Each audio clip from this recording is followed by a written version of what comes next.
वेद, 4 वेद, 18 पुराणं, 16 उपनिषद, ही सगळी पुराणं आहेत आपल्याकडे आणि त्यांचाच आधार संतांनी घेतला. पाहिली पुराणे धांडोळीली दरुशने असं तुकोबाराय म्हणाले ना. आमचं वेद प्रामाण्य हा पहिला धर्माचा आधार आहे. वेद हे अपौरुषेय आहेत, त्यामुळे वेदांचंच सगळ्यांनी पुढे अनुकरण केलं.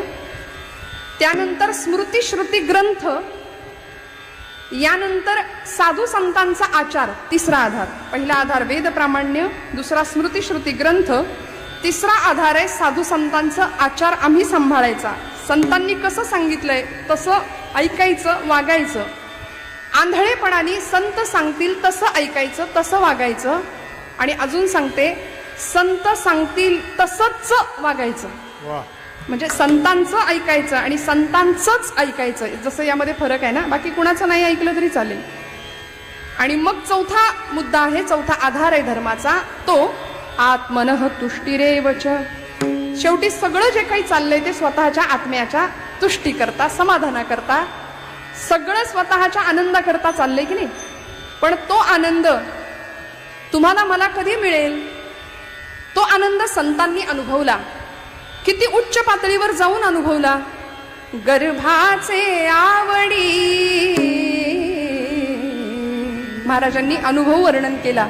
मातेचा डोहळा तेथीचा जिव्हाळा, तेथे बिंबे तेथीचा जिव्हाळा, तेथे बिंबे आनंदाचे डोई आनंद तरंग, आनंदाचे डोई आनंद तरंग.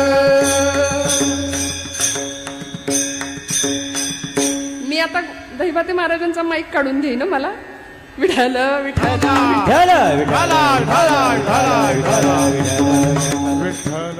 तुकोबारायांचं म्हणणं आहे की काय सांगो बाही, काय सांगो बाही, काही काय सांगो झाले काही जियाबाही. अनुभव व्यक्त केला की अतिशय आनंदाचा, ज्याला परमानंद म्हणतात, ज्याला ब्रह्मानंद म्हणतात, असा आनंद आम्ही चाखला, आम्ही अनुभवला. संत त्या अवस्थेला पोहोचले. आत्मनः तुष्टिरेवच हा अनुभव संतांनी घेतला, स्वतःच्या आत्म्याला मिळणारं समाधान.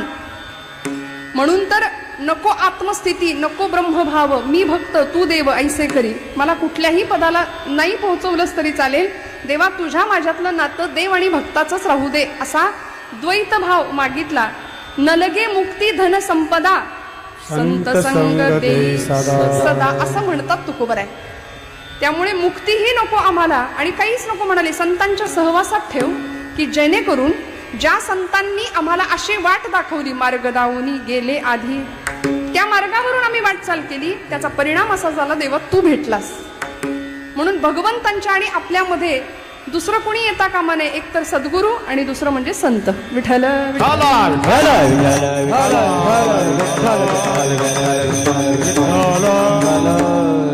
म्हणून जगद्गुरु संत श्रेष्ठ तुकोबाराय स्वतः सद्गुरूंची कृपा संपादन करतात. माघ शुद्ध दशमी पाहुनी गुरुवार, केला अंगीकार तुका म्हणे, मंत्र दिला रामकृष्ण हरी. बाबाजी चैतन्य सांगितले नाम, मंत्र दिला रामकृष्ण हरी. या मंत्राशी अनुसंधान ठेवलं, परमेश्वराशी तादात्म्य साधलं. त्याचा परिणाम असा झाला की देव पहावयासी गेलो तेथे देवची होळी. आत्मनः तुष्टी रेवच हा चौथा धर्माचा आधार. म्हणून भारतीय संस्कृती, भारतीय धर्म परंपरा, सनातन असलेली वैदिक अशी संस्कृती किती सुंदर आणि किती बारीक विचार केला बघा तुम्ही. म्हणून मनुष्य जीवनाचं अत्युच्च असलेलं ध्येय गाठण्याकरता परमेश्वराने जो देह आम्हाला दिलाय, त्या देहाचं खरं सार्थक परमार्थशास्त्रातली सच्चिदानंद ही पदवी प्राप्त करणे इतकं आहे, एवढा अधिकार या देहाचा आहे. हे संतांनी आम्हाला वारंवार सांगितलं, प्रत्येक वेळी सांगितलं. म्हणून आमची परंपरा जर बघायला गेलो तर व्यासोच्छिष्टम जगत सर्वम या न्यायाने व्यास महर्षींनी अनेक पुराणांमध्ये सांगितलंच. याशिवाय सगळी पुराणं झाल्यानंतर समाधान नाही, आत्मनः तुष्टिरेवच हा अनुभव नाही. म्हणून देवर्षींच्या सांगण्यावरून व्यासांनी 18वं पुराण लिहिलं, ते म्हणजे श्रीमद भागवत महापुराण, की ज्यामध्ये वर्णन केलं की मनुष्य जात कशी निर्माण झाली, मानव कशापासून कुणापासून निर्माण झाला, मानवाचा पूर्वज हा कोण आहे. आम्ही शाळेमध्ये शिक्षण शिकलो, इंग्रजी शिक्षण शिकलो, आता असं म्हणते कारण आमचं गुरुकुल परंपरा पूर्वी होती. आम्ही पाश्चात्य शिक्षणाने एवढे वेडे झालो.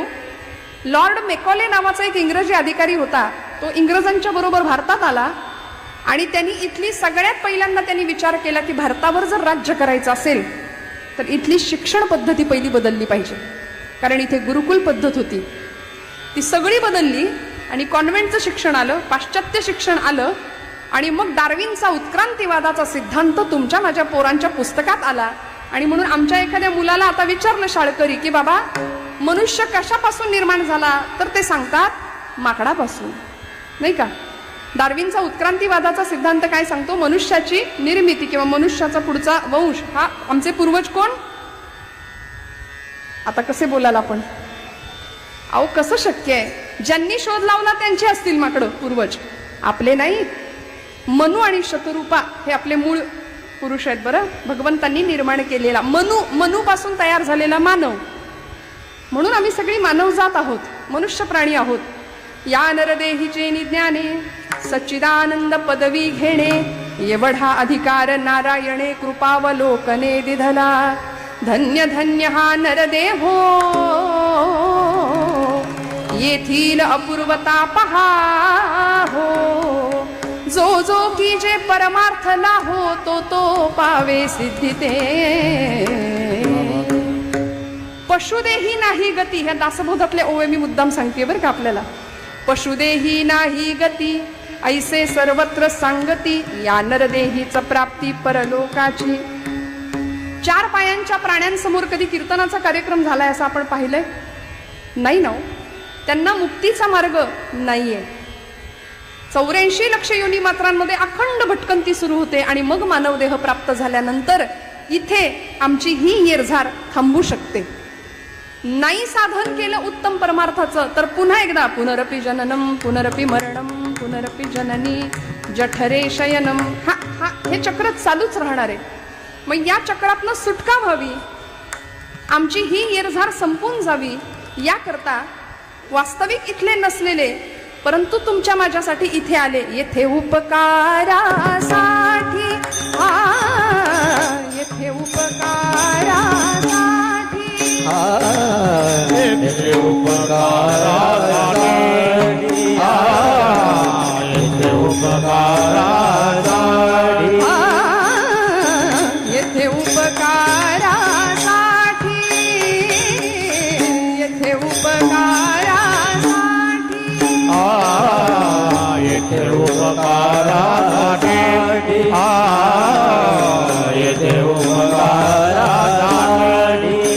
आले राजा वैकुंठी, आले राजा वैकुंठी, येथे उपकारासाठी, येथे उपकारासाठी.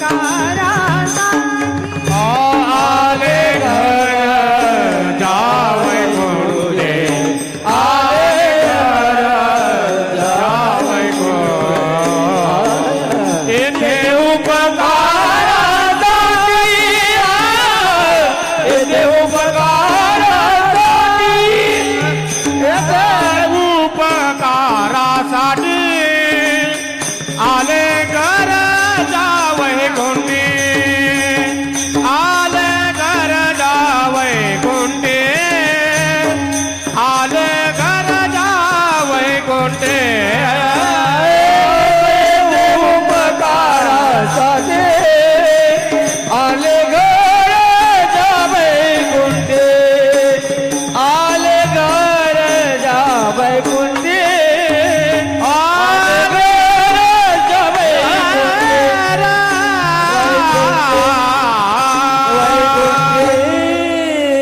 अट्टहास करून पुन्हा जन्माला आलो.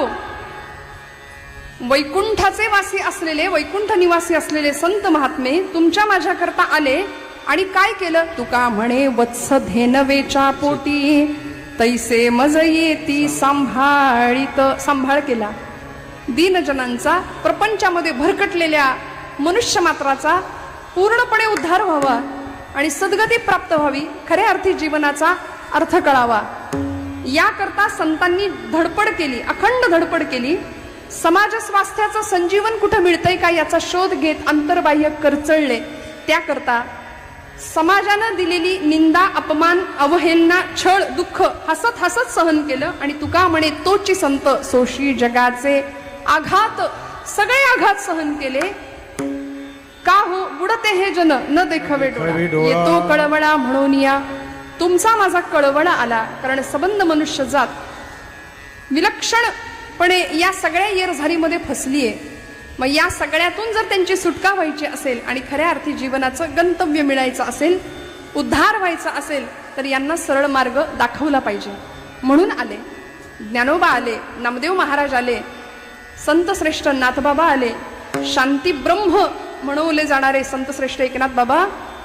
असा अधिकार होता की भानुदासाचे कुळी महाविष्णूचा अवतार, नाथबाबा साक्षात महाविष्णूचा अवतार, इकडे ज्ञानोबाराय साक्षात महाविष्णू. एक एक शब्द असा होता ज्ञानेश्वरीतला, ती अक्षरे नवती देखा ब्रह्म साम्राज्य दीपिका, अर्जुनाला चितकळिका प्रगटली. असे एक एक अक्षर परतत्वाला स्पर्श करणार आहे की नाही? आहे ना? हो म्हणा. ज्ञानेश्वरी वाचताय म्हणजे आपण वाचता ना. आता श्रावण महिना सुरू झालाय. ग्रंथ काही मंडळी हरिविजय, भक्तिविजय, पांडव प्रताप, ज्ञानेश्वरी गाथा केलं पाहिजे हो. का करायचं?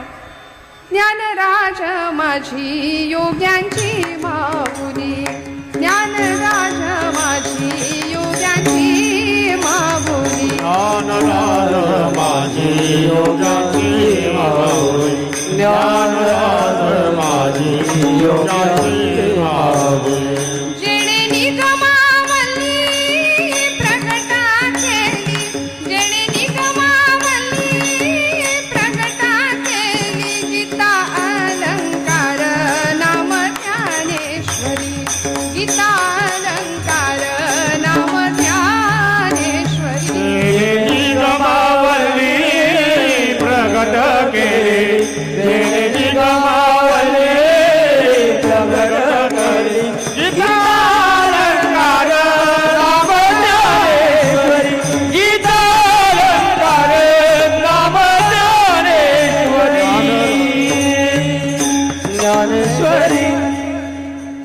सगळे ग्रंथ, ज्ञानेश्वरी असू दे, गाथा असू दे, दासबोध असू दे, समर्थांचा मनोबोध, माऊलींचा हरिपाठ, सगळेच ग्रंथ, नाथांचं भागवत असू दे, श्रीमद भागवत महापुराण असू दे, रामायण महाभारतासारखी महाकाव्य आपल्या भारतभूमीला लाभली. या सगळ्याच ग्रंथांमध्ये अक्षर वाङ्मय संतांनी तुमच्या माझ्याकरता दिलं. आणि आज समाज दुभंगलेल्या स्थितीमध्ये जातोय, तो अभंग व्हावा याची सोय लावून दिली संत वाङ्मयात. पण आम्हाला ज्ञानेश्वरी जवळ घ्यायची नाही, कारण आम्ही बऱ्याचदा काय करतो, ती सगळी एका वस्त्रात गुंडाळून हे सगळे ग्रंथ ठेवतो. रोज न चुकता हळदी कुंकू मात्र वाहतो आपण, हो ना? अजिबात परमेश्वराच्या सानिध्यात राहावं असं जर वाटत असेल ना, तर नका करू खटपट, पहा माझा ग्रंथ नीट, तेणे सापडेल वाट सायुज्यतेची.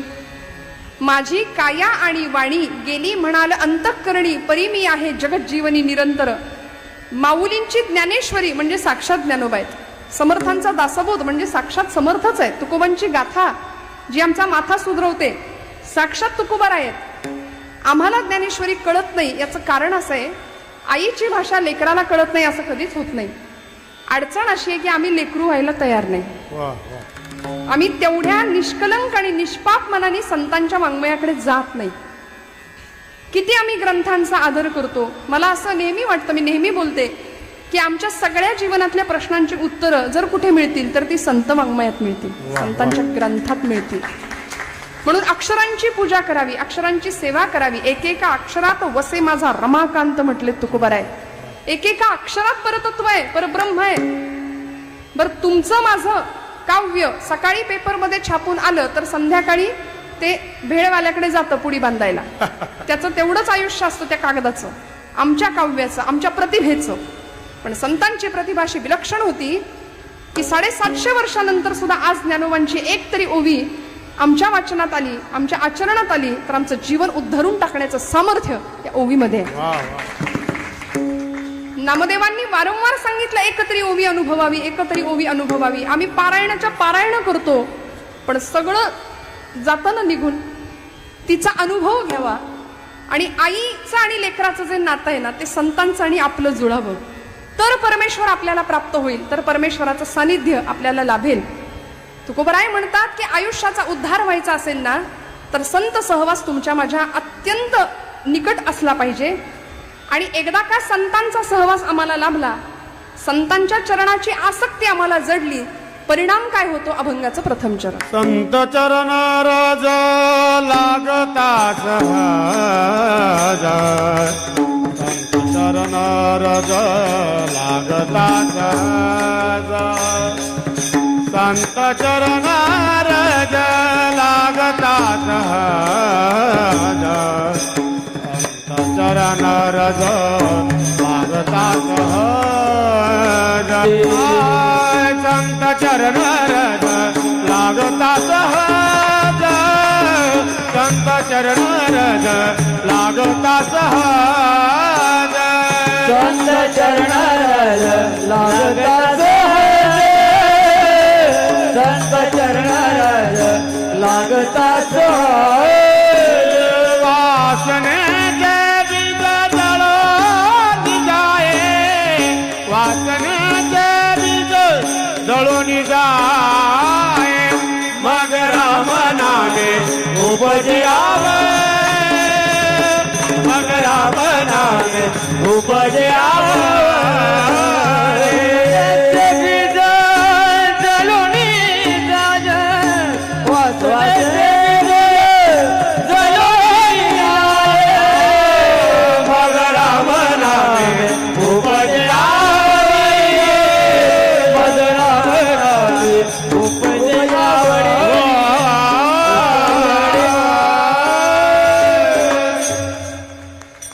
वाजवा वाजवा, काटकसर करताय का? छान होती की नाही? चाल. संत चरण रज लागता सहज, वासनेचे बीज जळोनी जाय. तुकोबरायांनी संतांच्या चरणाची रज या शब्दाचा अर्थ आहे धूळ, तसाच रज या शब्दाचा अर्थ आहे आसक्ती. संत चरणांची धूळ आणि संत चरणांची आसक्ती आम्हाला जर असेल, लागली, तर परिणाम काय होतो? वासनेचे बीज जळोनी जाय. कारण मनुष्याचा जन्म हा जन्म घेणे लागे वासनेच्या संगे. यातूनच पुन्हा पुन्हा पुन्हा पुन्हा आम्ही जन्म घेतो ना, काहीतरी वासना शिल्लक राहते म्हणून जन्म घ्यावा लागतो, आणि या चक्रात आम्ही फसतो. मग संतांच्या चरणाची धूळ जरी मस्तकाला लागली, तरी तुकोबरायांचं म्हणणं आहे वासनेचं बीज समूळ नष्ट होतं. नष्ट नाही, जळून जातं म्हणाले.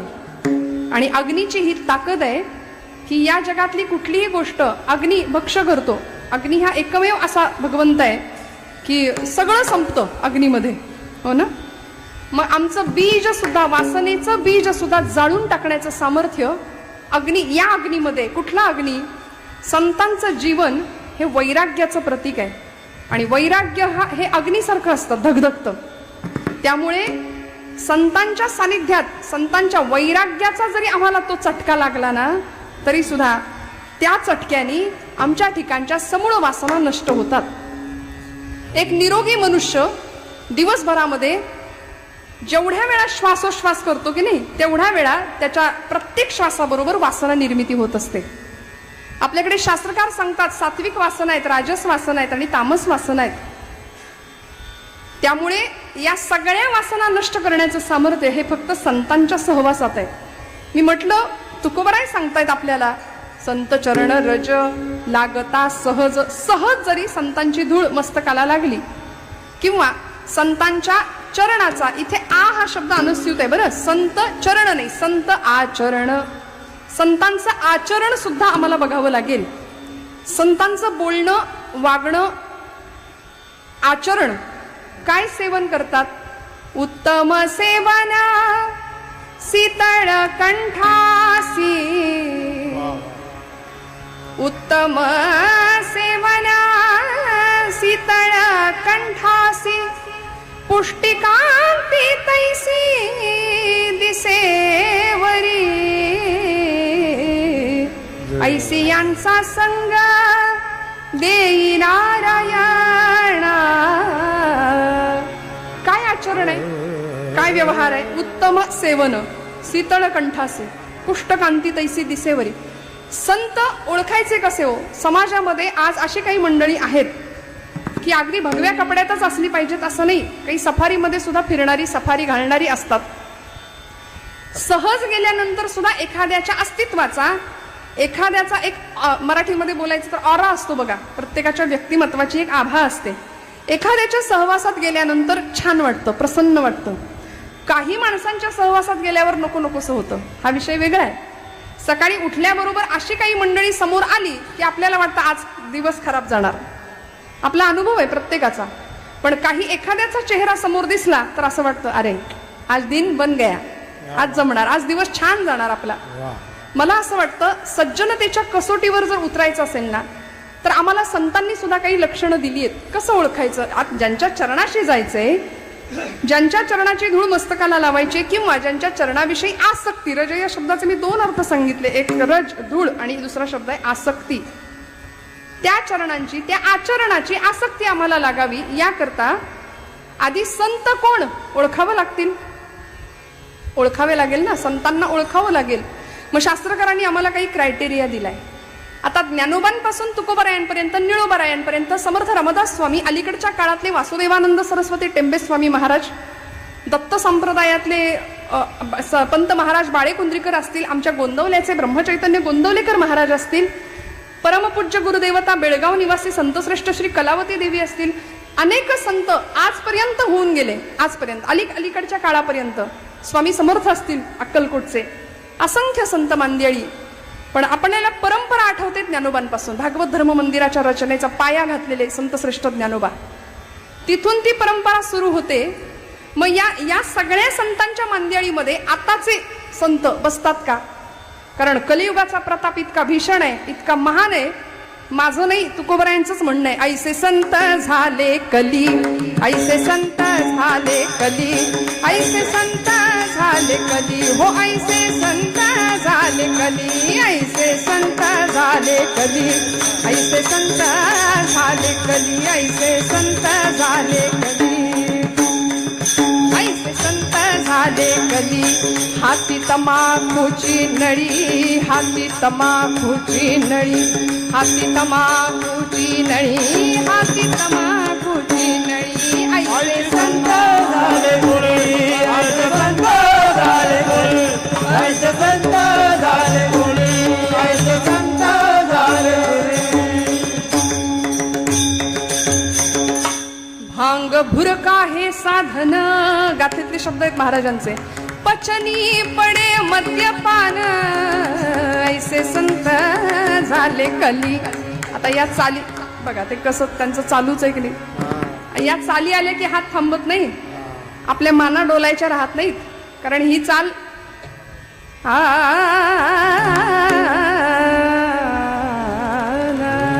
ऐसे संत हो संत, ही चाल खरं तर कीर्तनातलीच आहे. ती त्यांनी चोरली. आपल्याला वाटतं आपण त्यांचं चोरतोय की काय. तसं नाहीये. ते मूळ त्या चाली सगळ्या आपल्याच आहेत. मग असे संत जर समाजामध्ये असतील तर ते ओळखायचे कसे. महाराज म्हणाले, संन्यासाचे सोंग संपादिता चांग, परिवैराग्याचे अंग आणिता नये. फक्त रुद्राक्षांच्या माळा, भस्माचे पट्टे ओढलेत, मस्त मोठा गोपीचंदनाचा टिळा लावलाय, एवढ्यानी संत ओळखता येईल का. त्यांच्या चरणाजवळ जावंसं तर वाटलं पाहिजे. महाराज म्हणतात, संत चरण रज लागता सहज. मी तर म्हणते संतांचा कृपा कटाक्ष, नुसती नजर जरी पडली ना तरी जीवन उद्धरून जातं, तरी जीवन उद्धरून जातं. अशी काही मंडळी असतात की फक्त कृपेचा एक कटाक्ष, एक नजरेचा कटाक्ष आम्हाला आशीर्वाद देऊन जातो. अशी बरीच मंडळी आहे. मग त्यांना ओळखायचं कसं. मनोबोधातली एक श्लोक आहे, नवे चेटकी चाळकू द्रव्य भोंदू, नवे निंदकू मत्सरू भक्ती मंदू, नभे उन्मत्तू व्यसनी संग बाधू, जगी ज्ञानिया तोची साधू अगाधू. शास्त्रकारांनी आम्हाला एक काही लक्षणं सांगितली संत ओळखायचे कसे. बघा, सहन केलं ते संत आहेत. मी म्हटलं ना, तुका म्हणे तोची संत सोशी जगाचे आघाद. माऊलींनी काय केलं? सहन केलं ना. खूप सहन केलं. जगाकडून होणारा सगळा अपमान, सगळा अवमान, सगळा अवहेलना, सगळी अवहेलना, सगळं सहन केलं. विश्वाचे आर्त माझ्या मनी प्रकाशले, अवघेची झाले देह ब्रह्म. विश्वाचे आर्त माझ्या मनी प्रकाश. 16 वर्षाच्या लेकराच्या हृदयात सगळ्या जगाचं दुःख सामावून घेतलं ज्ञानोबांनी. जगाने फक्त अपमान केला. संन्याशाच्या पोरांनो, तुम्हाला जगण्याचा हक्क नाही, गोडाधोडाचं खाण्याचा तुमचा अधिकार नाही, तुमची पात्रता नाही. अरे जगता कशाला, मरून जा ना. या परिस्थितीपर्यंत, या अवस्थेपर्यंत छळलं, पण तरी सुद्धा सगळं दुःख सहन केलं. आणि मग पसायदानाच्या रूपाने जगाकडं, विश्वात्मक भगवंताकडं मागणं मागतात. सगळं सहन केलं. आणि त्या ज्ञानोबांच्या पावलावर पाऊल ठेवून चालणारे पुढचे सगळे संत. मग या सगळ्या संतांकडे जर आपण पाहिलं ना, तर जीवनचरित्र असं उजळून गेलेलं आहे की दीपस्तंभासारखं असं आयुष्य तयार झालं की दुसऱ्यांना मार्गदर्शन करणार आहे. दुसऱ्यांना मार्गदर्शक अशी संतांची चरित्र ठरली. आपण माऊलींचं चरित्र जाणतो, तुकोबांचं चरित्र जाणतो. तुकोबांच्या चरित्रामध्ये ज्यांचा अभंग आहे, काय होतं मला सांगा ना. एक काळ असा होता, प्रचंड श्रीमंती होती महाराजांची, पण असं डोळ्यासमोर दारिद्र्य आलं. महाराज म्हणतात, बरे झाले देवा निघाले दिवाळे, बरी या दुष्काळे पीडा केली. जे आहे ते स्वीकारलं, तक्रार नाही केली. तक्रार तुम्ही आम्ही करतो. संत वृत्ती कशी ओळखायची हो? किती सुंदर मार्गदर्शन केलं बघा ना तुम्ही. आपण आपल्या जीवनाकडून खूप तक्रारी करतो. कीर्तनाकडून सुद्धा आपल्या खूप अपेक्षा असतात. कीर्तनकाराकडून सुद्धा खूप हसवलं की आपल्याला वाटतं कालचं कीर्तन छान होतं. भरपूर हसायला मिळालं की आपला समज असतो कीर्तन जमलं, छान होतं कीर्तन. कारण शास्त्र, वेदांत, तत्वज्ञान, धर्माविषयी काही बोलायला गेलं तर आपल्याला असं वाटतं याचा आणि आपला काही संबंधच नाही. लोकांना असं वाटतं हे असं म्हणणं म्हणजे सध्याच्या काळामध्ये ICU मध्ये असलेला पेशंट, माझा आणि डॉक्टरचा काही संबंध नाही असं म्हणण्यासारखं आहे. विठ्ठल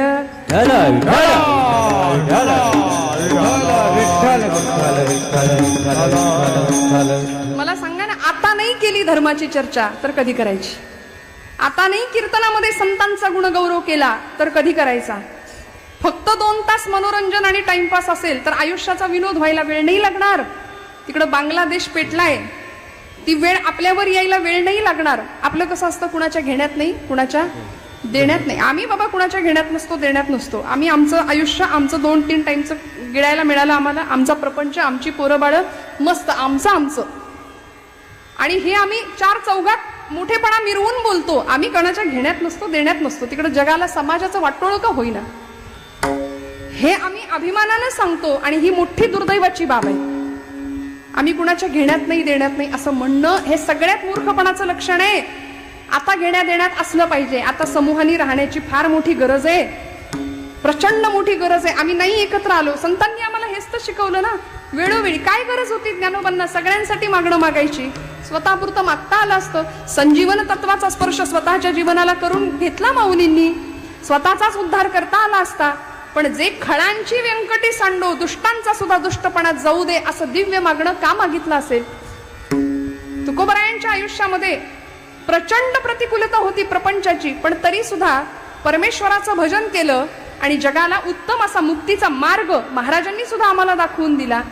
आमचं असं होतं की आम्हाला इतरांसाठी काही करायची इच्छा होत नाही. आम्ही आमच्याच आयुष्याकडून एवढ्या तक्रारी करतो. मला कधी कधी असं वाटतं आपण जर खूप तक्रारी करायला गेलो ना, आमची तरुण मंडळी त्यामध्ये जास्त अव्वल असतात. जुनी माणसं तरी तडजोड करत जगली बरं का. इथे असलेल्या माता भगिनी, आमच्या मावश्या काकी असतील, सगळ्या आज्या असतील, इकडे असलेली बुजुर्ग मंडळी, आपण तडजोड केली आयुष्यामध्ये. आताची तरुण पिढीत ज्याला आपण ऍडजस्टमेंट म्हणतो मराठीत, ते करायला तयार नाहीये, कुठल्याच बाबतीत करायला तयार नाही. जर आयुष्याबद्दल स्वतःची तक्रार वाटू लागली ना, तर मला असं वाटतं कधीतरी अशा एखाद्या इसमानी लवकर उठावं, एखाद्या दिवशी लवकर उठावं. कारण आम्ही सगळे सूर्यवंशी आहे. आता आम्हाला तो ब्रह्ममुहूर्त, ते 2:30चा प्रहर आणि सकाळचा पहिला प्रहर काही कळत नाही, काही माहिती नसतं. बरं, कीर्तनकार हा प्राणी तर निशाचर प्राण्यांमध्येच आता मोडतोय, है की नाही? त्यामुळे सकाळ पहाट वगैरे आपण कधी पाहणार? मग अशा वेळी पहाटे उठावं एखाद्या दिवशी आणि काय सांगते ऐका, रस्त्याने चालायला जावं. काही मंडळी तुम्हाला रस्त्याने चालताना दिसतील, जॉगिंगसाठी वॉकिंगसाठी नाही का निघालेली. त्यातल्या एखाद्या माणसाला विचारायचं, तुम्ही का पळताय? सगळं जगच पळतंय ना. खरं तर आम्ही सुद्धा पळतोच आहोत, पण आमच्या तक्रारी जर कमी व्हायच्या असतील ना, तर त्या एका माणसाला, पळणाऱ्या माणसाला विचारावं, तुम्ही का पळताय, तुम्ही जॉगिंग का करताय? तिकडून उत्तर मिळेल, पोट कमी करण्याकरता. बरोबर आहे ना? आपण करता ना व्यायाम? ती व्यक्ती म्हणेल पोट कमी करण्याकरता, सगळे फॅट्स वाढलेत म्हणाले, फॅट्स कमी करण्याकरता. मला असं वाटतं जगातली निम्म्यापेक्षा जास्त मंडळी पोट कमी करण्याकरता पळतायत आणि निम्म्यापेक्षा जास्त मंडळी तेच पोट कसं भरायचं या विवंचनेत पळतायत, या विवंचनेत धडपडतायत. जगातली निम्म्यापेक्षा जास्त मंडळी अति खाल्ल्यानं मरतायत आणि निम्म्यापेक्षा जास्त मंडळी खायलाच मिळत नाही म्हणून मरतायत कुपोषित होऊन. इतकी तफावत आहे, इतका भेद आहे. आणि आपण इतरांच्या विषयी बोलायला लागलो ना की असे अगदी चेवात असतो सोशल मीडियावरती वगैरे, पण स्वतःविषयी काही बोलायचं झालं की आपण मुख गिळून गप्प बसतो. आम्ही कुणाच्या घेण्यात नाही, आम्ही कुणाच्या देण्यात नाही. मला असं वाटतं तिथून थेट एखाद्या मंदिरात जावं. मंदिरामध्ये असं दृश्य दिसेल, असं चित्र दिसेल की त्या मंदिराच्या बाहेर काही भिकारी असे बसलेले असतील, हातामध्ये कटोरं घेऊन भीक मागत असतात. त्यांना पाहावं, थेट देवाकडे जावं. तिथेही एखादा श्रीमंतातला श्रीमंत व्यक्ती देवापुढे भीकच मागत असतो. आम्ही मागतोच ना, कायम पदरच पसरत असतो. तिथून थेट एखाद्या हॉस्पिटलमध्ये जायचं. त्या हॉस्पिटलच्या समोरच्या त्या जागेमध्ये, पॅसेजमध्ये काही मंडळी त्यामध्ये श्रीमंत असतात, गरीब असतात, त्यांचे नातेवाईक तिकडे ICU मध्ये असतात, वॉर्डमध्ये असतात, दुःखी असतात, सगळे विमनस्क आणि खिन्न चेहऱ्याने बसलेले असतात. एखाद्या अपंगाकडे बघायचं आणि मग आपल्याला कळेल की परमेश्वराने आपल्याला किती दिलंय. मग तक्रार नाही उरणार जीवनाची, अजिबात नाही तक्रार उरणार. जॉर्ज वॉशिंग्टन असं म्हणायचे, माझ्या लहानपणी प्रचंड गरिबी होती, अमेरिकेचे राष्ट्राध्यक्ष झाले ते, पण माझ्या गरिबीमुळे माझ्या पायात घालायला बूट नव्हते, माझ्या पायात घालायला बूट नव्हते म्हणून मी सतत तक्रार करायचो, वाईट वाटायचं मला. पण ज्या दिवशी माझ्या पायात घालायला बूट नाहीत हे दुःख माझं कमी झालं, ज्या दिवशी मी पायच नसलेला माणूस पाहिला, ज्याला पायच नाही असा माणूस दिसल्यानंतर बुटाचं काय घेऊन बसला हो. किती अव्यंग दिलंय. का तक्रारी आम्ही करतो? म्हणून संतांच्या चरणाशी जायचं. कारण संतांनी प्रतिकूलतेला सुद्धा अनुकूल परमार्थाकडे लावलं. आणि ब्रह्मचैतन्य आपले गोंदवल्याचे महाराज म्हणतात, प्रपंच जितका प्रतिकूल असतो ना तितका तुमचा परमार्थ अनुकूल व्हायला मदत होते. विठ्ठल विठ्ठल.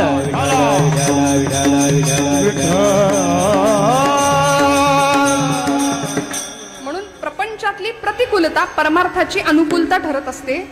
कारण वेदना भगवंताकडे जास्त लवकर नेते, वेदना आम्हाला भगवंतापर्यंत नेते. म्हणून संतांच्या चरणाजवळ जायचं. आमच्या ठिकाणच्या वासना समूळ नष्ट होतात. इच्छा, आसक्ती, विकार हे सगळं नष्ट करण्याचं सामर्थ्य फक्त संतांच्या सहवासात आहे. मी सांगत होते संतांना ओळखायचं कसं. शास्त्रकार म्हणाले, गर्वन्नोद्वहते न निंदति परान्नो भाषते निष्ठुरम उक्तं केनचिदः प्रियञ्च सहते क्रोधञ्च नालम्बते श्रुत्वा काव्यमलक्षणं परकृतं संतिष्ठते मूकवत् दोषाच्छादयते स्वयं न कुरुते एतत् सतां लक्षणं विठ्ठल.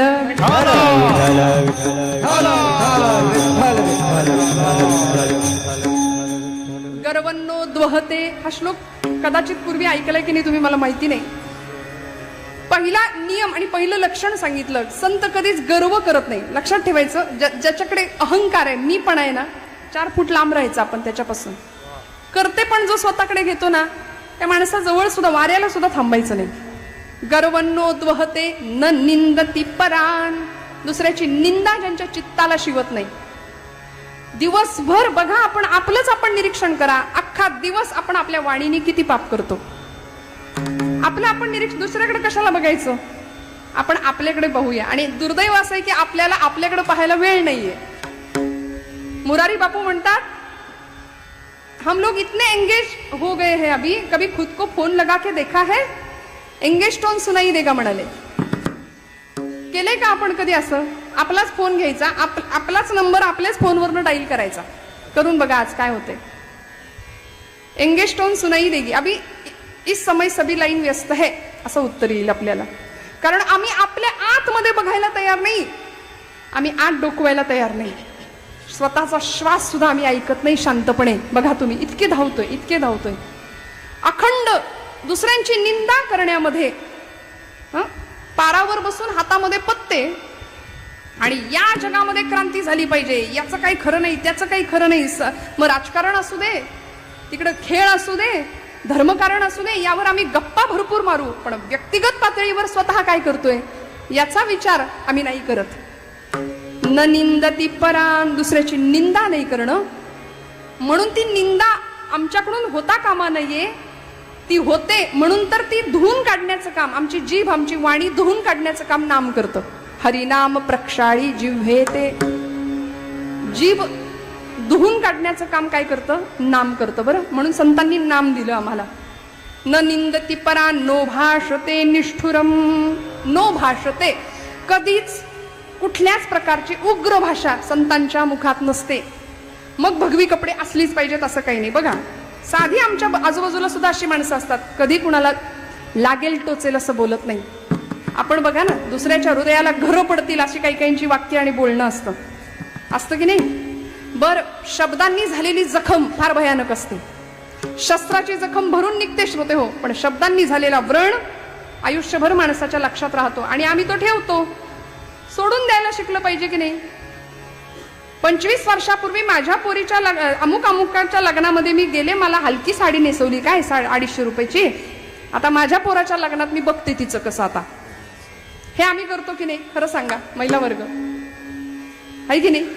मग आम्ही किती दिवसांचा वाद, किती दिवसांचा भेद आणि मत्सर, हे सगळे विकार जपून ठेवतो, जपून.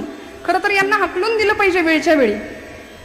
न निंदती परा नो भाषते निष्ठुरम. कधीच कठोर भाषा नाही. कसं बोलायचं? संतांनी आम्हाला शिकवलंय. बोलू ऐसे बोल, बोले बोलू ऐसे बोले, बोल ऐसे बोल, बोलू ऐसे बोल, बोले बोलू ऐसे बोले, बोले बोलू ऐसे बोले, बोलू ऐसे बोल, बोलू ऐसे बोल. जेणे बोले विठ्ठला डोले, हा जेणे बोले विठ्ठला डोले, जेणे बोले विठ्ठला डोले, जेणे बोले विठ्ठला डोले.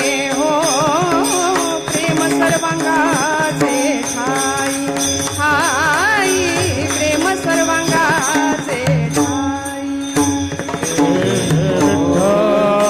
विठ्ठल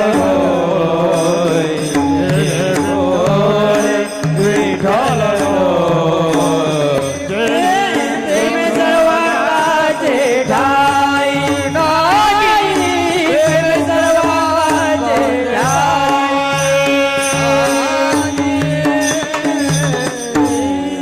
कसं बोलायचं? आमच्या बोलण्यामुळे दुसऱ्याच्या हृदयातला विठ्ठल डोलला पाहिजे.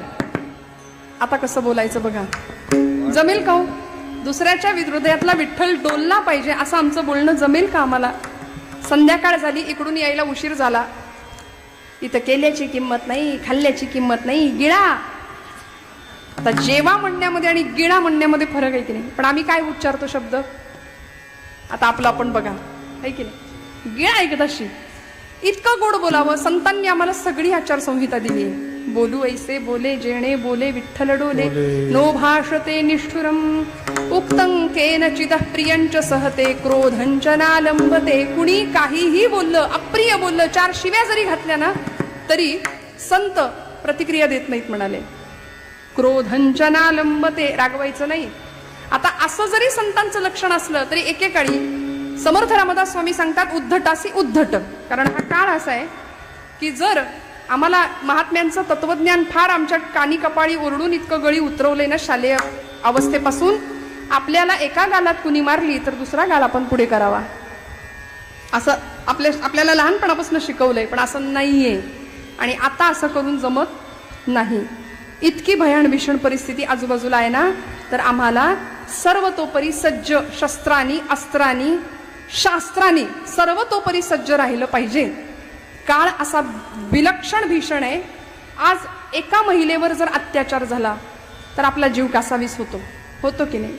त्रास होतो आपल्याला. काही वर्षांपूर्वी फाळणीच्या वेळी शेकडो 20,000 हिंदू महिला असा अनन्वित अत्याचार करून हिंदू महिलांवर एकाच वेळी असे अत्याचार होत होते.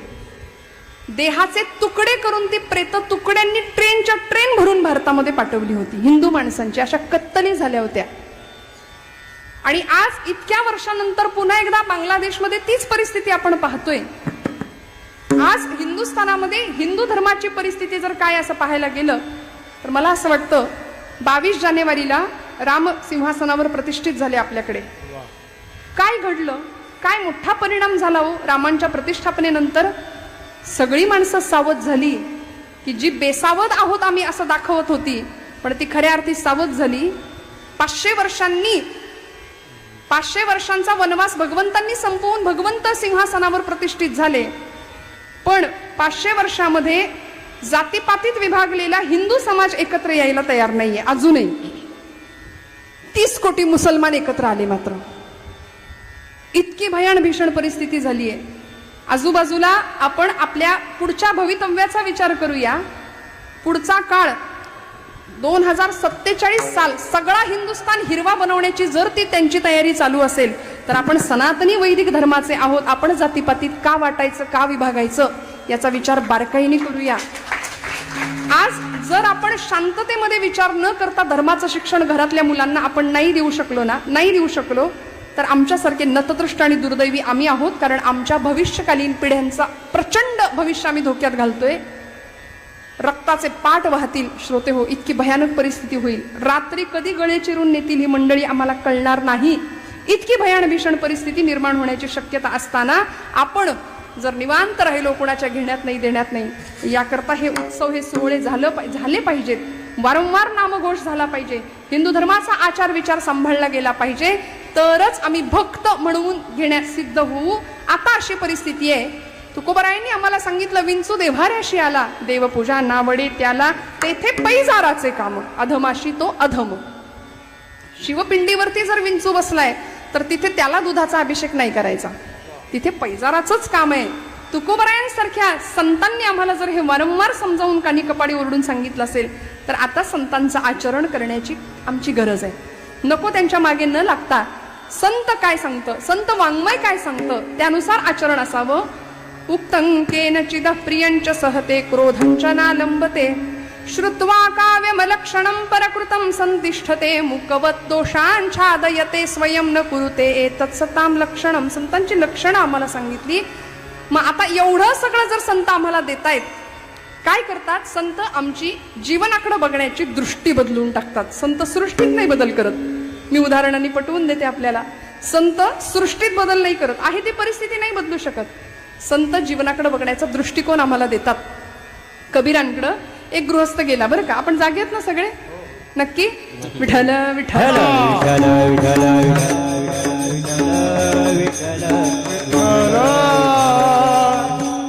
कबीर महाराजांकडे एक प्रपंच करणारा एक गृहस्थ गेला आणि महाराजांना म्हणाला, महाराज वैतागलो म्हणाले प्रपंचाला. आपण कसे वैतागलेलो असतो? कायम कपाळावर आठे असतात की नाही आपल्या? हो म्हणताय तुम्ही? कायम वैतागलेले. मी म्हणते कधी कधी कपड्याला इस्त्री असते इथपर्यंत ठीक आहे, चेहऱ्याला पण इस्त्री करून लोक बसतात. अजिबात असे गंभीर, म्हणजे आम्ही हसलो तर आध्यात्मिक ठरणार नाही की काय बहुतेक, असं फार सिरियस आम्ही राहतो. नकारात्मक जीवन बनवून जातं. वैतागला प्रपंचाला, व्यापला, कटकट झाली आणि कबीरांना म्हणाला, महाराज सोडवा म्हणाला मला या कटकटीतून. महाराज म्हणाले, नेमकं काय झालंय? म्हणाले, सासूबाई घरी येऊन बसल्यात. सासू घरी आली, महिना झालं जायचं नाव घेत नाही, नुसती बडबड बडबड, दिवसभर वैताग आणलाय म्हणे. काय करू? कबीर महाराज म्हणाले, सांगेन ते करशील? हो. तुम्ही सांगा तर खरं. महाराज म्हणाले तुझ्या सासरी अजून कोण कोण असतं? तो म्हणाला आहेत ना सगळे, सासरे आहेत, मेहुणा आहे, मेहुणी आहे. मेहुण्याला आपल्याकडे साला म्हणतात हिंदीमध्ये नाही का, तर तो आहे, मेहुणी आहे, सगळे आहेत म्हणाले. मग त्या सगळ्यांना घेऊन ये म्हणाले. कबीर महाराजांनी त्याला उपाय सांगितला, सासऱ्यांना घेऊन ये, मेहुणा मेहुणीला घेऊन ये. तो गेला आणि त्या सगळ्यांना आणलं आपल्या घरी. एक 4-8 दिवस निघून गेले आणि परत महाराजांकडे आला. म्हणाला महाराज काय उपाय सांगितला? अजूनच कटकट वाढली ना. सासूच्या कटकटीला वैतागलो होतो म्हणून तुमच्याकडे आलो, व्याप झाला होता, ती बडबड सहन होईना, आता अजून गोंधळ वाढला घरात, सोडवा म्हणाले या संकटातून. महाराज म्हणाले सांगतो, अजून एक उपाय सांगतो. तुझ्या सासरी गोठा आहे करे? तो म्हणला आहे. मग गोठ्यात आहेत का गाई गुरं? सगळे आहेत म्हणाले, शेळ्या आहेत, कोंबड्या पण आहेत. सगळ्यांना घेऊन ये. सगळ्यांना आणायला लावलं, सगळ्यांना घेऊन आला. 10 दिवस गेले आणि असा वैतागून त्रस्त होऊन आला. म्हणला महाराज तुम्हीच एक कटकट आहे माझ्यासाठी, मी माझ्या कटकटीतनं सोडवा म्हणून मी तुमच्याकडे आलो ना, आणि मला असला उपाय सांगितला, काही करून यातनं मला सोडवा, दुसरा एखादा उपाय सांगा. कबीर महाराज म्हणाले करशील? शेवटचा उपाय सांगा म्हणाले. आता सांगतो. आता हे सगळ्यांना तू घेऊन आलायस ना, त्या सगळ्यांना परत सासरी तुझ्या सोडून ये म्हणाले. सासूबाई फक्त घरी राहू देत, सगळ्यांना सोडून ये. झालं. मेवणा मेवणी सासरा आणि गोठ्यातली जी काही जनावर आणली होती सगळ्यांना सोडून आला. 10 दिवस शांत घरामध्ये. 10व्या दिवशी महाराजांकडे आला. चेहरा प्रसन्न आहे. म्हणाला महाराज एकदम आनंदात आहे, एकदम सुखात आहे. महाराज म्हणाले का? सासू आहे ना म्हणे घरी. मग आता नाही, ती कटकट परवडली, पण नंतरची वाढलेली कटकट परवडली नाही. मला सांगायचंय संत आमच्या सृष्टीत नाही, आमच्या दृष्टीत बदल करतात. विठ्ठल विठ्ठल विठ्ठल विठ्ठल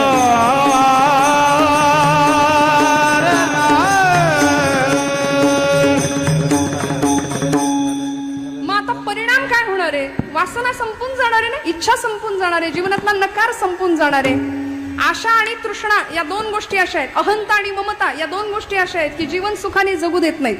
मी माझं मी माझं मी माझं, प्रचंड हव्यास, अनेक गोष्टींचा हव्यास, हे हवं ते हवं ते हवं ते हवं. मी म्हणते ना, मी नेहमी अशा बांधावर आम्ही उभे राहतो आणि मग येणाऱ्या पाहुण्याला म्हणतो तो डोंगर दिसतोय तिथपर्यंत सगळं माझं आहे, सगळं माझं आहे.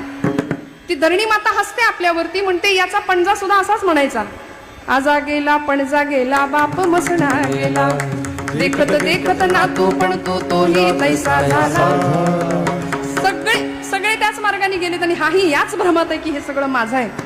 सगळ्या वासना संपतात, आपण निर्लेप होतो. निर्लेप, निरासक्त जीवन जगण्याची इच्छा निर्माण होते. आणि मग त्यानंतर परिणाम काय होतो? दुसरं चरण. मग राम नामे उपजे आवडी, मग राम नामे उपजे आवडी, मग राम नामे उपजे आवडी, मग राम नामे उपजे आवडी, मग राम नामे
सगर घडे वाढू लागे मग राम नामे उपजे आवडी सुख घडोघडी वाढू लागे हे सुख घडोघडी वाढू लागे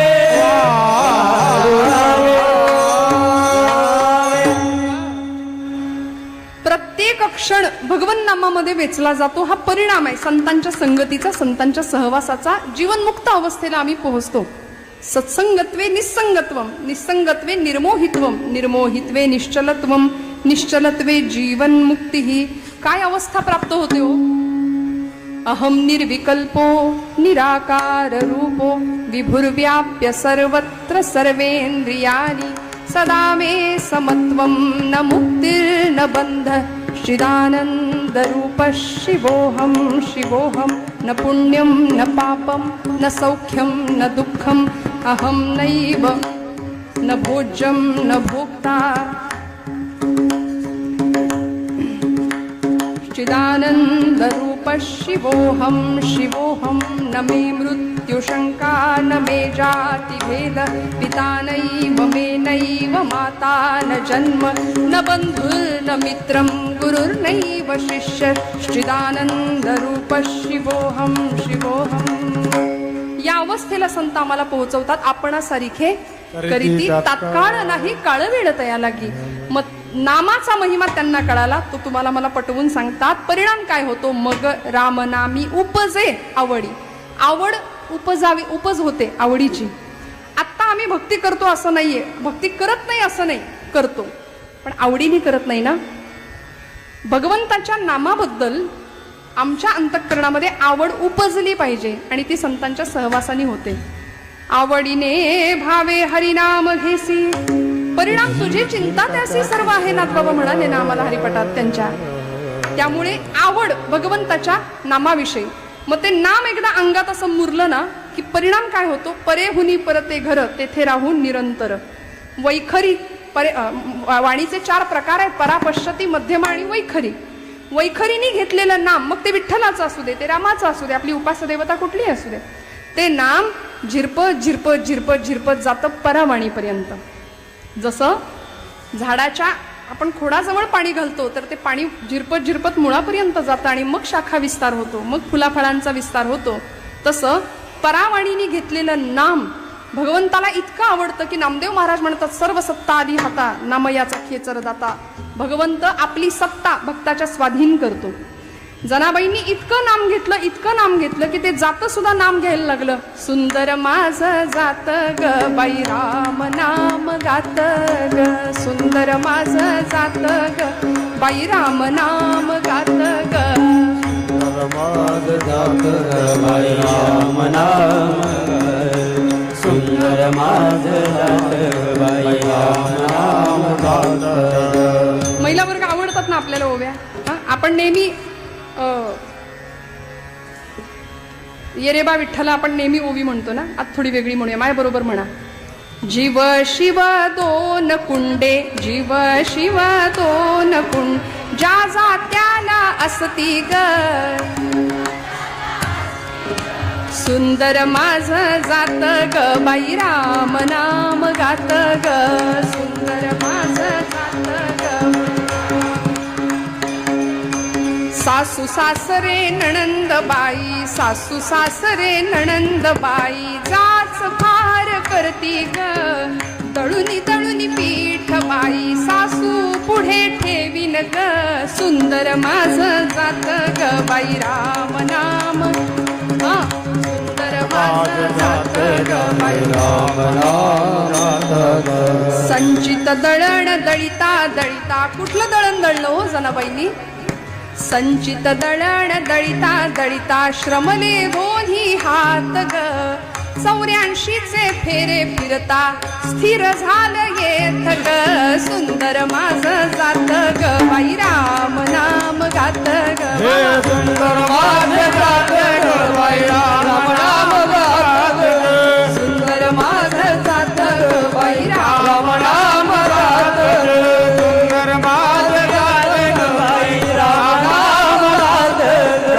जनी म्हणे जनार्दना जनी म्हणे जनार्दना सोसेना हा जाच रे धाव पाव गरुड ध्वजा लावी मला हात रे सुंदर माझं गात ग राम नाम गात ग सुंदर माझ गात ग बाई राम नाम गात ग गात ग विठोबा रखुमाई जय विठोबा रखुमाई विठोबा रखुमाई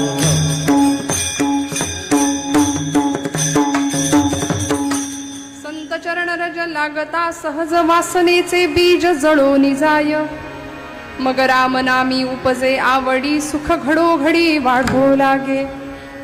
भगवंताच्या नामाची आवड वाढायला सुरुवात होते. परिणाम असा होतो आम्ही आत्ता काय करतो आवडीनीच करतो असं काही नाही बरं का. सगळं करतो पण त्यामध्ये आवड नेमकी नसते भगवंताच्या नामामध्ये. मी असं म्हणते कधी कधी की जर आवडीने आपण सगळे उत्सव केले असते ना. आता गणपती येणार आहेत काही दिवसात मंडळांचे. मंडळामध्ये स्पर्धा असतात. गणपती मंडळाचे बसले की त्या मंडपाच्या पडद्याच्या मागे पत्त्यांचे डाव रंगले नसते कधीच जर आवडीने केलं असतं तर. कारण ते देवाच्या आवडी करता नाही ते तुमच्या माझ्या आवडी करताय. सगळे सोहळे आम्ही जे करतो ना ते आपल्या आवडी करता. श्रावणातली व्रतवैकल्य हा श्रावणाचा महिना आहे. व्रतवैकल्यांचा महिना आहे.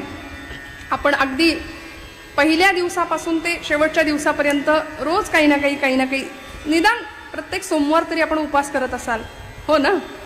पण आपल्याकडे उपास म्हटलं की संध्याकाळी साबुदाणा भिजत घालणे, दुसऱ्या दिवशी सगळी तयारी करणे, भगर करणे, शेंगदाण्याची आमटी करणे, खजूर आणणे, बदाम काजू आणणे, वेफर्स चिप्स तळणे, त्याच्यानंतर हे सगळं एवढं ताट असं गच्च भरून घ्यायचं आणि सगळं रेटणे मजबूत. याला आपण उपास असं म्हणतो बरोबर ना. याला आपण उपास म्हणतो. आणि भगर हा प्रकार असा आहे. भगरच म्हणताना आपण हा वरीचा भात काही ठिकाणी आहे की नाही वरीच्या तांदळाचा भात म्हणतो आपण. त्या भगरीला शेंगदाण्याची आमटी किती होता ती खपते. ती किती आपण जातंय ते आपल्याला कळत नाही गणित. आणि एकदम कॉन्क्रीट असं जाम होऊन जातं दिवसभर. आणि तरी सुद्धा आमचा चेहरा असा असतो उपास आहे. जणू काही गिळलंच नाही दिवसभर. याला आम्ही उपास म्हणतो. पण उपवास असा खरा शब्द की उप म्हणजे जवळ, वास म्हणजे वस्ती करणं, भगवंतांच्या सतत सानिध्यात चिंतनात राहणं. मग राम नामी उपजे आवडी सुख घडोघडी वाढो लागे. आमच्या सगळ्यांना सुखाला कारण असणारं भगवंताचं नाम जे संतांकडून आम्हाला प्राप्त होऊ शकतं. त्यामुळे असं अध्यात्म आपल्या सोयीचं जे आपण करतो ना ती फार गंमत वाटते कधी कधी मला. काही आपल्या श्रावण महिना सुरू आहे. शिवस्तुती आपण म्हणत असाल. पहिला शिवस्तुतीतला श्लोक आहे कैलास राणा जो सगळ्यांच्या पाठ आहे. शिवचंद्र मौळी फणींद्र माथा भ्रुकुटी आपण म्हणतो मुकुटी नाही भ्रुकुटी झळाळी कारुण्य सिंधो भव दुःख हारी तुझवीण शंभो बरोबर. या स्तुतीतला सगळ्यात शेवटचा एक श्लोक आहे. शास्त्राभ्यास नको श्रुती पढू नको तीर्थासी जाऊ नको. ऐका बरं. योगाभ्यास नको व्रते मख नको. मख म्हणजे यज्ञ. योगाभ्यास नको व्रते मख नको तीर्थे तपेती नको. काळाचे भय मानसी धरू नको दुष्टासी शंकू नको.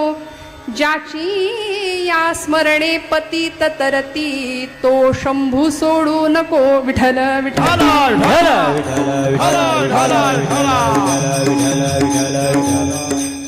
श्लोक इतका सुंदर आहे. बऱ्याच जुन्या मंडळींच्या पाठांतरात असतो. हा श्लोक मी एका कीर्तनात म्हटले आणि एक गृहस्थ मला येऊन भेटले. मला म्हणाले ताई तो श्लोक लिहून देता का. म्हटलं कुठला. ते म्हणे तो नाही का तो. म्हटलं कुठला. अरे मी बरेच श्लोक गायले ना मी त्यातला कुठला नेमका लिहून पाहिजे. म्हणाले तो श्लोक ज्याच्यामध्ये हे करू नको ते करू नको ते करू नको हे करू नको असं सांगितलंय ना तो श्लोक लिहून द्या म्हणाले. सगळं मान्य. शास्त्राभ्यास नको श्रुती पढू नको तीर्थासी जाऊ. योगाभ्यास नको व्रते मख नको तीर्थे तपेती नको. म्हणा ना नको. काळाचे भय मानसी धरू नको दुष्टासी शंकू नको. ज्याची या स्मरणे पतित तरती तो शंभू सोडू नको. आम्ही फार पळवाटा शोधतो आणि आपल्या सोयीचं अध्यात्म कसं करता येईल, आपल्याला जमेल, बरं वाटेल, झेपेल असं करता येईल याचा फार विचार करतो. पण जर एकदा भगवंताच्या नामाची गोडी लागली, संतांचा सहज स्पर्श झाला ना, तर अनंत उपकार, जन्मजन्मांतरीची भेट, भगवंताची, जीवाची, शिवाची घडवून देण्याचं सामर्थ्य संतांच्या सद्गुरूंच्या ठिकाणी आहे. ती जर एकदा झाली ना, तर परिणाम काय होतो असे आम्ही देवाच्या मूर्ती समोर जातो. आपल्यापैकी अनेकांना अनुभव असेल. आपण पंढरपूरला जेव्हा जेव्हा जाता, तेव्हा जेव्हा जेव्हा भगवंतांचं ते सावळ परब्रह्म डोळ्यांनी पाहता, कृष्ण मूर्ती होय गे, कळो आली सोय गे, कृष्ण मूर्ती होय गे, कळो आली सोय गे. प्राणाचाही प्राणू पाहता, प्राणाचाही प्राणू पाहता, सुख सांगू काय गे, तुळशी हार गळा गे, कस्तुरीचा टिळा गे, तुळशी माळ गळा गे, कस्तुरीचा टिळा गे.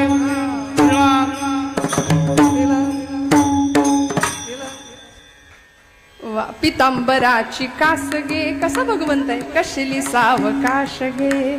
नारद तुंबर गायन करती, नारद तुंबर गायन करते, पुढे निज दास गे, तुळशी माळ गळा गे, कस्तुरीचा टिळा.